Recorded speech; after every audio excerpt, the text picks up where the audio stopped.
Hello, everyone. My name is Trish McCabe, and welcome to Conversations from the School of Hard Knocks. This is a podcast where people from all walks of life will be sharing their stories and the wisdom they have gained from their life experiences. In no way is this show offering any kind of advice or counsel. These conversations will be of a very sensitive nature, so please be respectful in your comments, and thank you for watching. Hello, everyone. My name is Trish McCabe. Welcome to Conversations from the School of Hard Knocks. Today, I have my guest, Pasha Paroh. I can never say your last name. I have some kind of mental block. Paroh. Paroh, like Paroh. And then row your boat. Paroh. Paroh. Thank you. Yeah. Pasha Paroh here again. We've done a few podcasts on both yours channel and mine. And Yes. Today I wanted to expound on the particular, we talked about this before. You put a podcast out talking about the graveyard of unfulfilled dreams. You know, when you go to the graveyard, there's a lot of that where people die without ever having pursued what they truly wanted to do with their life. And I wanted to ask again what it was that you felt compelled to make that podcast, and then we'll go from there. Hey, great. Trish, always a pleasure. Thanks for having me on again. What that podcast was, we was talking about basically the overall vibe from it was once we rid ourselves from the label, right? The label that society gives us, the label that we give ourselves that may not be true or maybe is, not healthy for you or something like that, right? So once we get rid of the label, and it wasn't that it was limited to just like abusive situations, so to speak. You could be at a toxic workplace, or it could be a great workplace, but it's just not what your ultimate goal would be in life. So once you rid yourself of the label, we are no longer subject to the terms and conditions that are created by the expectations from the others looking on with the contract of the label itself. So then we got to the point where we were naming a few individuals that without them, where would we be if they had, been more focused on that label than what was really inside in their heart, and went with their own purpose. Yes, like you said something that was so lovely. And it pertains to the contract, and that I was told I had a learning disability, and I've carried that title within my spirit. Yes. So when you allow that, you're agreeing to the contract. Yes. Right? Allowing people to use that title on you in reference to you. And you're in a sense agreeing with that label and title. Right. It's acquiescence is what it is. Acquiescence. Explain what that means, because I'm not sure I've heard that, or maybe I have. Acquiescence is acceptance without challenge. Yeah. So we acquiesce, and without question. Right. And then you got to the point, and again, thank you for sharing that, because I was able to ask you that in the beginning to paint the picture of the last podcast we did over on Y97. And that helped show how you had this label that you didn't come up with by yourself, that was given to you, and you accepted it and acquiesced. In the beginning, you didn't challenge it. So then what happens is you start to accept also all the external things that come with it. However, people start developing internal things that go with it along as well. So once you reached enough, let's say, courage to break free from that, you found the smart girl that was inside of you all along, but you would have never found if you kept your adherence to the label. So, and when you say they develop internal things, what does that look like? Would you give me an example of that? A good example of that would be we get up and we go to brush our teeth, right? If you brush your teeth before you get in the shower, you have a clear view of yourself, right? Let's say you get in the shower, it gets all foggy, you're using hot water. now you come back out, right? After you come back out of the external influence of the water washing you, right? You are different because now you have this coating, right? This coating all over you. It's water. But in my example, okay, I just came up with this. I'm excited. Look, so Cool. I so like that. the water is draped on you, so that's the label, like that's the packaging. So that makes the other people say, "Oh, you're wet." You know what I mean? And then all the stuff that comes with being wet. Then on the internal, when you go to see yourself in the mirror, you can't see yourself because the fog and the water has now distorted the mirror, which is the representation of your own vision of yourself. Which is dysmorphia. A type of Right. dysmorphia, a distorted view of yourself based on what others have told you. Like, that makes me think of Karen Carpenter. She was told she was fat very early on in her career and developed a severe case of bulimia, anorexia, which eventually caused heart failure. She died at 32 years old because she thought she was fat. When you look at her, like, when was she ever fat, But it got into her spirit. And so that's what she started seeing. Am I accurate in using that as an example of right? So then you start to create the internal things based on what you're seeing for yourself. And so you're getting hit from two sides, the external and the internal, and you're just getting crushed. But that's where you find the diamond, like you found the smart girl all along. Yes. It took that pressure. It took all that pressure from this side, left side, all directions to actually squeeze you into position to big bang. And then, right? Check this out. I like that. Because look, you have, remember we talked about the fractal universe. So the more you expand on any one point in time and space, the more it expands. So what you did was you got crushed into this one point, this tight point, because all the pressure came from you all directions and squeezed you down into, boom, the smart girl is right here all along. And now once that big banged in you, boom, now the universe is expanding of what the smart girl is capable of that's been inside of you all along. So now you're in the expanding universe of what the smart girl is. You see? What got me there, and we talked about this, was the question of what is the biggest thing in your life that's no longer serving you? Oh, What is in the way? How are you blocking yourself? right. And because, and I think I can speak for a lot of people, when you are looking at your life and you don't like the result, Right. How did I get here? That foggy mirror, right? Yeah, how did I get here? Why does this keep happening to me? I'm stuck in this sort of, a friend called it like a psychic free fall, where it's just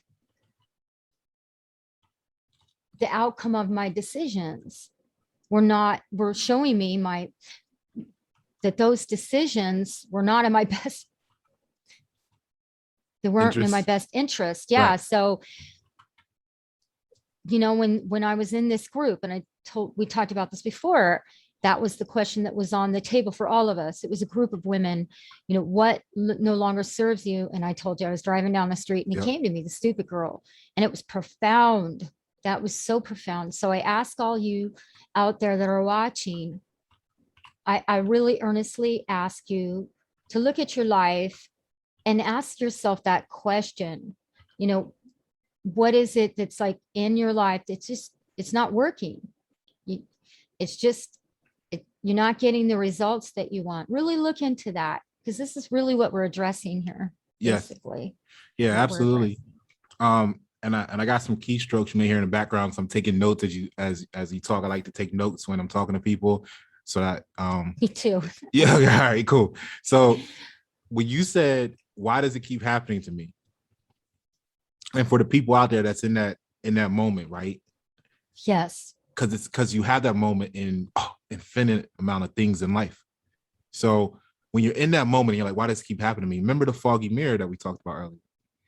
Because when you get out, when you go in there and you get in the shower and you don't think about it ahead of time and you see the foggy mirror, you just accept that, like we said, through acquiescence, that's the reality, that's the real me, right? However, once you discover that when the mirror is dry, you see yourself differently, so to speak, right? Now you know that when you go to get in the shower and create the fog, to expect that the mirror is wet, and when whitewashed, right? Your Yes. mind brainwashed. So then you know just to wipe it off till you get to the actual clear mirror again, and you can see yourself for who you really are. And then all it takes in that example is to actually remove the whitewashing by knowing ahead of time what to expect when you come out of the foggy shower. So when people are putting labels on you, you got to know, hey, wait a minute, before I accept this, right? Let me wipe it down and see How what's do you really do there. that? I guess it would be come from a mindful of, I saw this really great meme. Let me see if I can remember that really directly pertains to what you're talking about. And it was something like there were three people in a room, and the one person said to one person, you intimidate me. And the friend said, wait a minute. Is it really that she intimidates you or you're intimidated? Right. Why does Right. she have to take on you being intimidated? That's not her problem. That's your stuff. And Exactly. there's so much of this going on where the projections happen, that if someone makes you feel a certain way, you make it their fault. It's not always the case. If I might be Absolutely. muddying this a bit, but it just made me think of that, and I thought it'd be good to bring that up because I had never thought about it like that. In fact, I shared it as a meme a few days ago. No, she's not making you insecure. You're insecure. What's that about? Why are you feeling insecure? And besides, insecure is not a person, it's a feeling too. So, or intimidated or whatever, but so then give me an example in our daily living of what taking the shower and the mirrors fogged and dealing with that. What does that Oh, look like in a daily incident? so How would that look like? that's a great question. And what I think we need to connect it, right? To connect it with what you were saying earlier, is the intimidation factor is fear. And when you break down fear etymology, you wind up coming to assumption or assume. So what that is it's the representation or the display of assumption. That's what fear is. Because when you know, right, when you know, you have a certain vibration, you have a certain tact, right? Because your confidence level, I know this. This is the difference between knowing and believing, right? I love that. We were just talking about that the other day. It's Right. powerful. So everything in a belief state is really operating on some level of fear because you don't know. And it's just what you're seeing is the display or radiation level of that particular person's, interaction with that level of fear for them. So the topics remain the same. You get different ends of the spectrum of everything, right? Like you turn your equalizer all the way down, all the way up, volume all the way down, all the way up. So people have different tolerances, and it's based on, and so that shows display different. So what is fear? So what I would get at is to say a good daily display of that same example would be to say a person who then stops taking showers because they don't like how they see themselves when they in the mirror when they get done. Oh, okay. So, right. Why then the question would be, why are you taking a shower in the first place? Not we're just using a metaphor here to discuss this principle. Right. So then once you realize that the shower causes the fog, you want to stop doing that so you can see yourself for how you truly are in the mirror without external interference. Right. Because you may be cognizant, that person may be cognizant that, hey, I see myself this way, but every time I get in the shower and I come out, this is how I feel. Right. Mm. So take that for whatever it is, for whatever the person's going through. And that's then when they say, well, what makes me keep feeling like this? It's the shower. And if we're going to say that, for instance, I had to cut a family member out some years ago. And it just got to be what you're talking about, is every time I would go to visit this family member, I came home and always felt crummy. I always felt bad about myself, down. And then I started looking, what's that feeling about? And then I realized every time I went down there, the family member was criticizing me, pointing out my deficiencies, making fun of me. And I just finally, so when that feeling kept coming, I was like, what is this about? And when I asked that question, I got the answer. And then I knew what I needed to do. And that was cut that person out of my life. And I did. And I'm here to say, I don't miss it. But that helped me get closer to valuing myself, regardless if anybody else likes me or not, except I decided to start accepting myself. Yeah, I don't know if that pertains to what you're saying, but that's how I'm hearing it. That's what I'm getting out of it. Yeah, it actually double knots it on your favorite pair of sneakers. So what happens is the osmosis factor, right? So we got the water in the shower. So that's the environment. Like what you were saying, when you go there, you come back and you feel a certain type of way. Environment, yes. It's due to the osmosis, absorption, right, of that environment. Now, what we must accept. Good word. Hey, thanks. What we must accept is that for every action, there's an equal opposite reaction.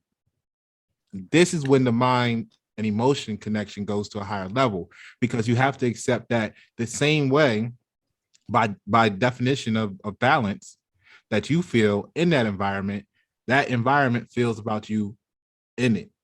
So that's why there's this clash. But see, the clash of energy can be registered differently depending on the operator, you know what I'm saying, of the user interface, so to speak, right?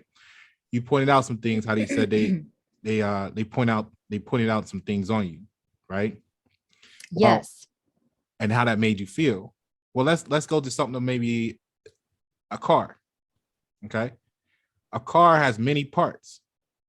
We all buy a car and we say, I really like this. And they got a whole list of the things you like. But if we made a list of the things you don't like, they would be there too, right? So what if the person now gets in the car, and every time they get in the car, they only choose items from the list of stuff you don't like. And they keep pointing it out. This, that, this, that.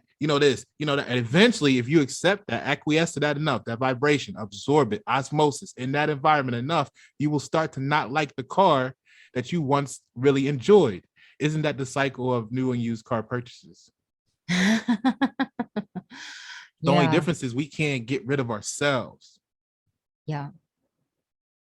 And then this comes back to the duality part, that even your negative traits have cons.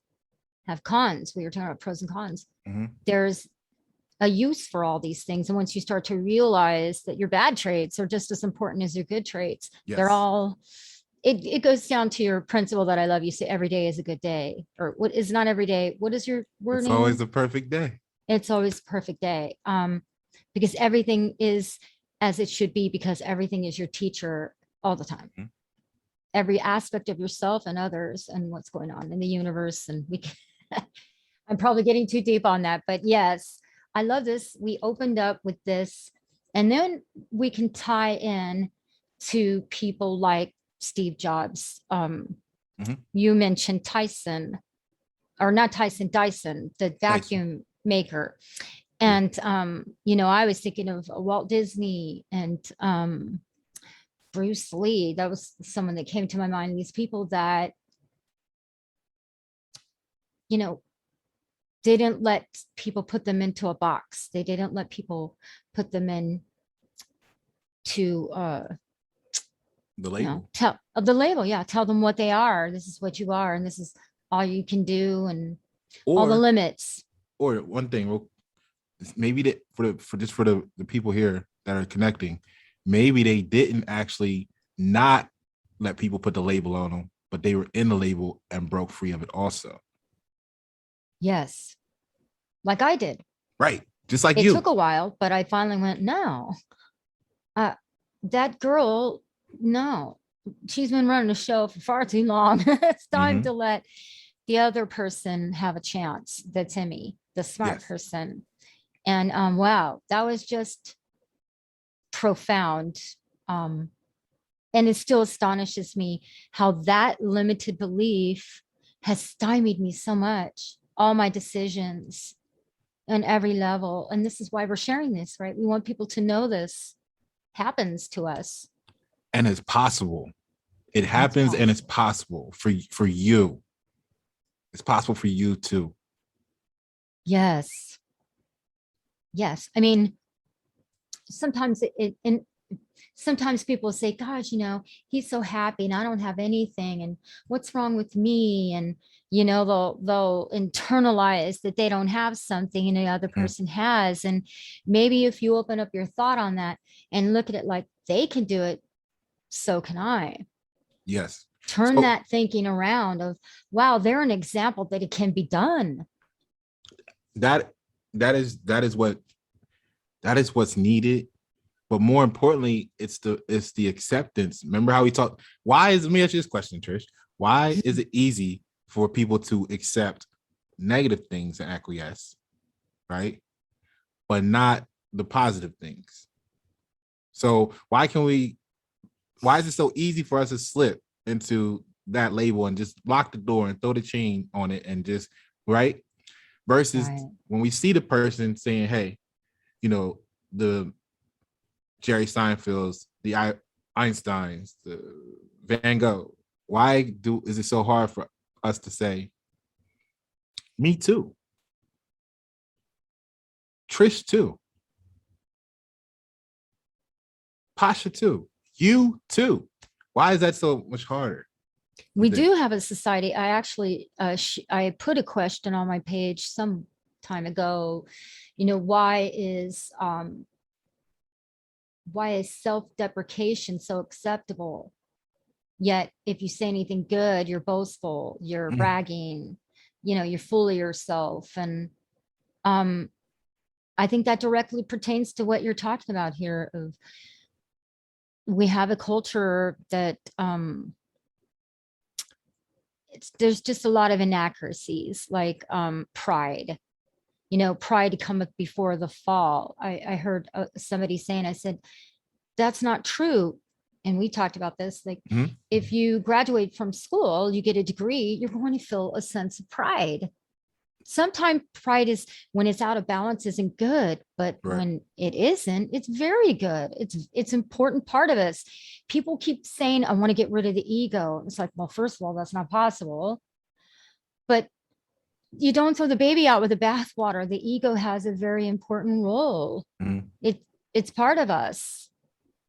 And it directly relates to what we're talking about here of feeling good about yourself, feeling confident, feeling good enough.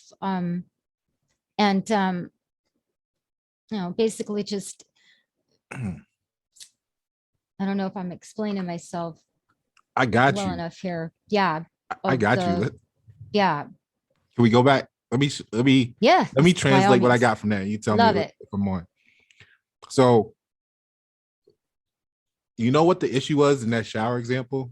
You know what the real energy deficiency was? By not being able to see by the vision of themselves being distorted, right? It didn't come through proper. You even need your reflection to be completely whole. Wow. Can you expound upon that? I like that. So when you get here, right? And that in that example, to nurture something, you have to feed it. Okay. So when you go into the wrong environment, what's actually going on is it's the dilution of the concentration, right? When it's not the same. If it was equally balanced, there wouldn't be any transfer. It would be just even. So the drain happens, right? And then there's nothing to replace it, to fill it, but the let's say the negativity. Okay. So now you were whole. You came in the environment whole, and you started to drain and have space, and it was filled with negativity. So now you're feeling, you're actually sensing that about yourself, right? So now Yes. to be whole, you have to have a reflection of yourself to maintain equilibrium, right? Yes. To climb up something, you need left and right. You know what I'm saying? And so would you be For it to be the most easy. Okay. So would you be referring to the dark side of yourself and the light side of yourself, and that you need both in order to be whole? If you don't, if you're missing either one, you're not complete. Right. The deficiency is going to show itself differently. Yeah. But it's going to be that same deficiency.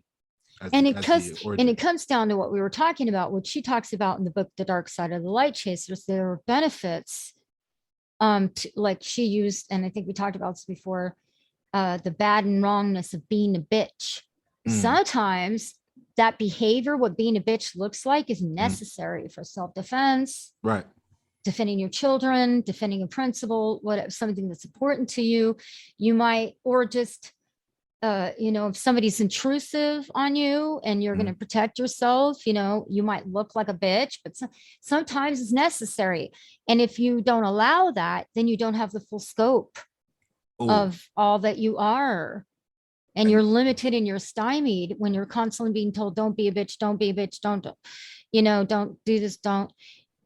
First of all, you're not honoring how you're really feeling, and all those things just don't allow you to be what you are in that moment. That if I explain that well enough, but you are what you are even in that moment. It's like, yes, I don't know, the shower thing is going great, right? So then it's like, okay, so you get to the point where that person is at the point where they don't want to take the shower because they don't like what they see, right? So it's going to tie into you're when you gotta be a bitch, you gotta be a bitch, right? So that person is in that environment where they don't like to take the shower anymore because they don't like the reflection or what they're seeing of themselves, because it's draining them, and they have, it's incomplete. It's lacking wholeness. So the onlooker is going to say, hey, that person smells bad. That person's dirty. They're nasty, right? When in reality, they just don't understand why you're not taking a shower. You see what I'm saying? They're looking at the surface and not realizing that you're not taking a shower. Now, translate that into your example is they're seeing your actions, right? The reactions, rather, right? Of the decision you made to maintain your wholeness. Yes. Because even in that attempt, even though it may not have been the smartest attempt, it was the best attempt, if you could say smartest or wisest, to say, I'm not going to take a shower instead of just wiping the mirror down so I can see myself again, right? But at that moment, people do the best they can with what they have. So until we put them in an environment that enriches them and say, hey, look, think beyond what you're seeing as options right now. You can just wipe the mirror down. You can do it with your hand, your sleeve, a paper towel. You could wait for a minute, come back when it's dry. There's an infinite amount of possibilities for you to see yourself after this. It makes me, and I was talking with a friend about this yesterday, the OSHA, I think it was OSHA said it, but when you have a flower that's struggling to grow, you don't fix the flower, you adjust the environment in which it grows so it can blossom. Yes. And we've not been taught this, the importance of environment. Yes. Healthy environment, of one that's nurturing and you feel good. Yeah. We've been given options, and here we go again with just interpretation of the observation. Like I mentioned Animal Farm to you before. That book is an example of just that. I pulled a quick summary so I could be quick about my explanation, not get too winded about it and ruin it for people. But the clip says the Animal Farm is a allegorical, right? George Orwell, you know him. Yes. So basically, the book tells the story of a group of farm animals who rebel against their human farmer, hoping to create a society where the animals can be equal, free, and happy. All right. So think about that. Powerful All movie. all of their external, yeah, all of their external environment was created and designed to use them up, consume them eventually, profit off of them in a situation where if they didn't know any better, they would think this was all there was to life. Normal. That's just, yes. I get really triggered when I hear people say that's just the way it is. Mhm. There's a song Bruce Hornsby wrote and released back in the 80s with that title and that concept, talking about this very thing. That's not just the way it is. It's not true. It's not. But that's helped perpetuate harmful behavior and keep it going with that belief. Well, that's just the way it is. And if that was the way it is, how are other people like Disney, like Dyson, able to break out of the constructs, able to break out and go, no, I want to do what I want to do. I don't care what you tell me I can't. I want to do this and I'm going to. And they do it. I think you open a great floodgate of opportunity with that question, because what they really did was, one, we have, like, when we see in both sides of the coin, when we see the infinity, we get what I call neutral to the variables. So when you say, or when and people say, because I've heard this a lot, that's not just the way it is, right? At that moment, that is just the way it is, though. However, there's also infinite amount of outcomes that it could have been, but now we into like semi-present, semi-past tense, could have. That moment of comprehension of that allows for trajectories to be changed in the next second, just like you're steering a car, or a boat, right? So we have to accept that part. Then I think what they did is, if I can think from my portion of understanding, right, I would say that what they did was they realized in some sort of translation that this is all there is to, this is all there is from this perspective in this field of, like, think about it. When we drive down the road at night, I think I mentioned this to you, where we talked about this in some of the B-roll, is that you only see 100 yards or so, 200 yards with your headlights. So at that moment, this is that 100 yards. That is all there is to you to make your decision. So the statement, this is all there is actually true. What's also true is that there's a lot more. And that's what happens when we get focused on pocketed on variables and create emotions off of that without consideration of the whole infinity.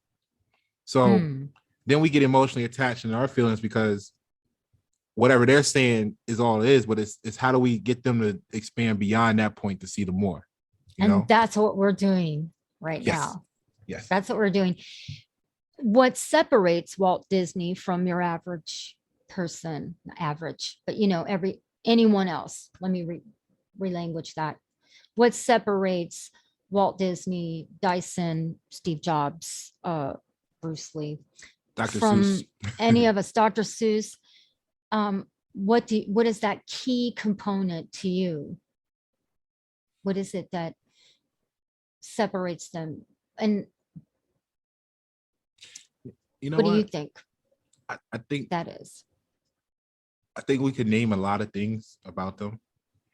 I think what they actually have in common, the one thing they're sure to all have in common, if I had to be a betting person, I would say it was flexibility.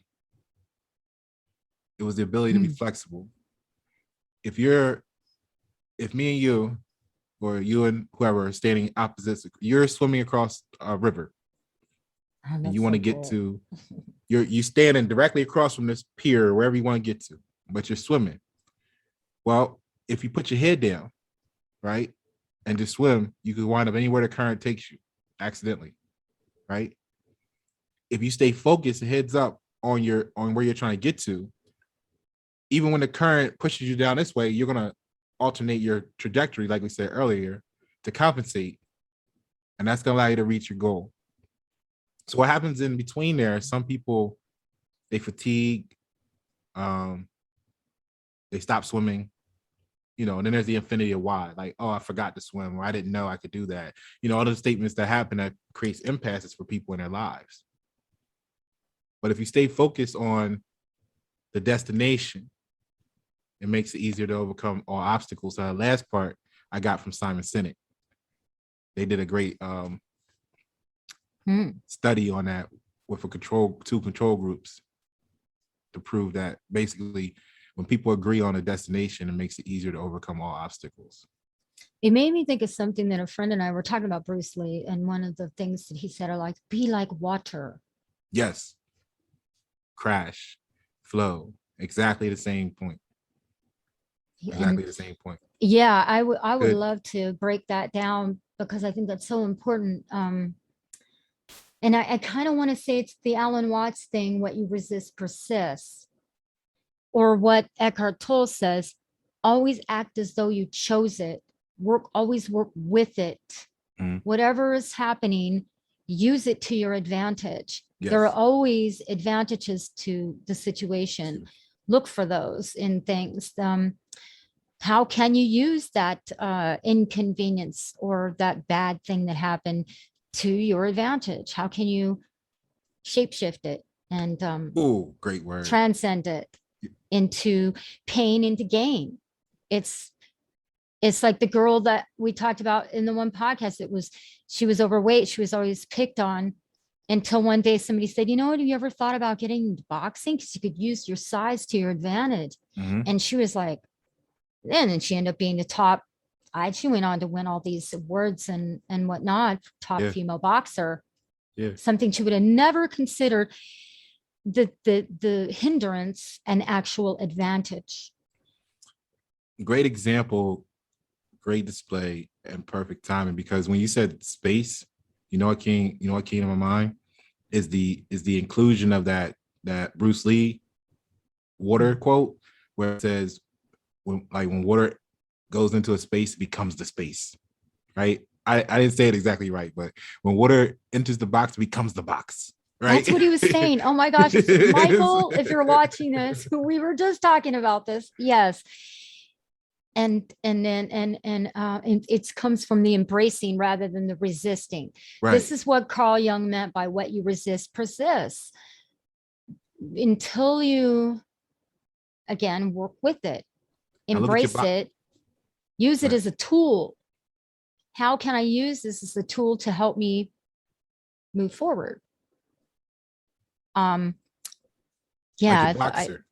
Like your boxer friend. She embraced what also she had to embrace, not only the size, but guess what? She had to endure and accept and acquiesce through probably all the rage that was generated from all of the torment that she had gone over. So that was part of the fuel of creating that perfect boxer. You see, that's why it's always the perfect day. That's why this is a big one for me, because it's something that, I've just, it kind of ties in with the bitch thing. I've always been, don't be mad, don't be angry. And that never works. Anyone tells me that, I just get more mad. Yeah. Well, how can I use this anger to my benefit? Exactly. Fire in the belly. That's what anger does. More fortitude. That's its purpose. Exactly. It's an energy that you can align with to your benefit if you get your head in the right space. But telling yourself not to have it can be very toxic, very dangerous. I think illnesses are caused by people that don't allow their anger. They stuff it and it becomes acid in your body. Toxic. Yeah. And anxiety too. A lot of people don't, and I even had my therapist tell me this years ago, that a lot of anger is anxiety too. There's some of that underneath. But anyways, I don't want to get too deep. But that's great. Actually, what I think you're saying is to tie it into the other example, the scales earlier, right? So what we're actually witnessing with all these great people is they are angry about something on their scale, whatever displayed from them. It may have been calm and just be, you never thought that's like how the people wild out and go crazy at where they wild out. I'm just gonna say it like that. And it's like, wow, we never thought so-and-so would be, you know what I mean? But you didn't see it on the outside.